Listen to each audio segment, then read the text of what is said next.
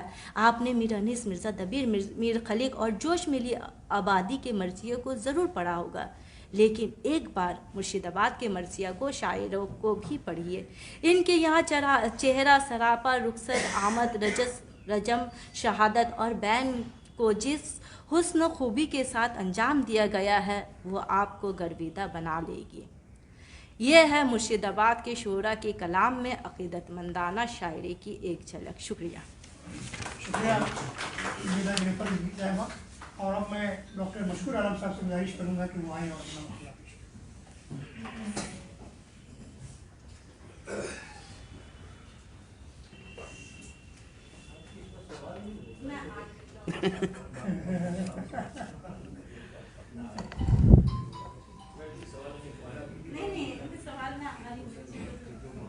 بہت شکریہ. مقالہ پیش کرنے سے قبل سب سے پہلے